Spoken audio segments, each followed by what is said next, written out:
अस्सलाम वालेकुम व्यूअर्स, मैं हूं कौसर। आप देख रहे हैं मेरा channel cooking time with Kausar. आज हम बना रहे हैं बहुत ही सिंपल सी और बहुत ही मज़ेदार सी खट्टी मीठी सी खुबानी की चटनी, जो कि बहुत ही इजीली बनती है और खाने में बहुत ही मज़ेदार होती है। जिसके लिए हम ले रहे हैं आधा किलो खुबानी। अभी हम इसके बीज निकाल लेंगे।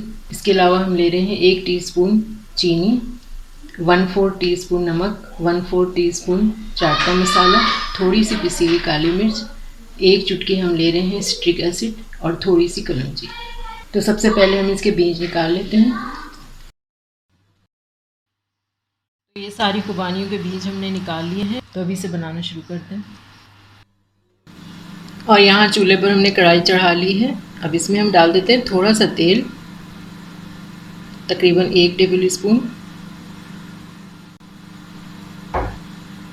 बस तेल को थोड़ा सा गर्म होने देते हैं।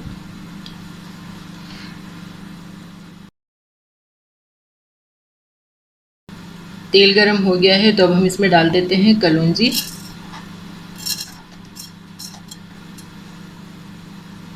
इसके बाद हम इसमें डाल देते हैं खुबानी। तो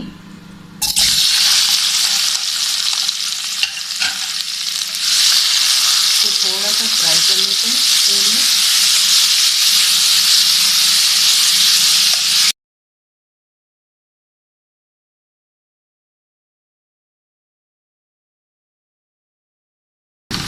तो थोड़ा सा हमने इसको फ्राई कर लिया है, बस 1-2 मिनट। इसके बाद हम इसमें डाल देते हैं चीनी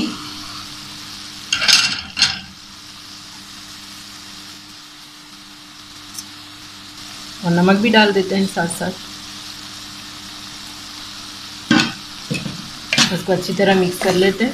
इसको बारीक काटने की बिल्कुल ज़रूरत नहीं होती, ये वैसे ही अच्छी तरह गल जाती है।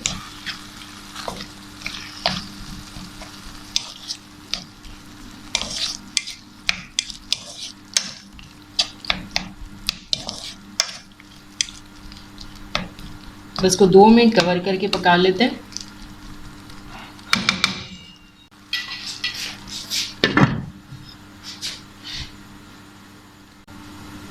एक मिनट हो गया है इसको पकते हुए।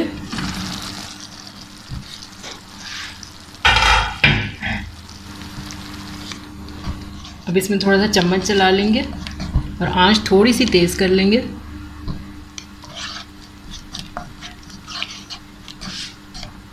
अब हम इसमें डाल देंगे काली मिर्च का पाउडर और सिट्रिक एसिड।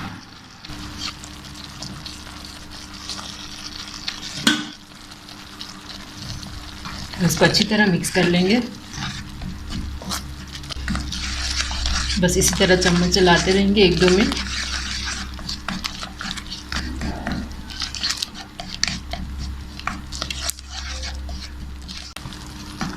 तो ये चटनी अच्छी तरह भून चुकी है। तो अब हम इसमें डाल देते हैं चाट का मसाला।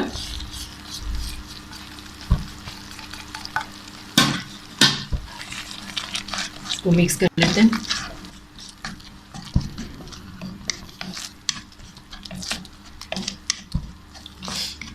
तो 1-2 मिनट हो गए हैं इसको भूनते हुए, ये रेडी हो गई है। तो अभी चूल्हा बंद कर लेते हैं।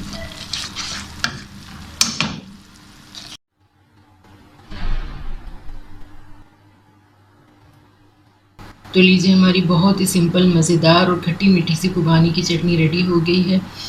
आप इसको पराठे के साथ खा सकते हैं, रोटी के साथ खा सकते हैं, या जैसे दाल चावल बनते हैं तो उसके साथ भी आप इसको खा सकते हैं। बहुत ही मज़ेदार लगती है, तो ज़रूर ट्राई कीजिएगा।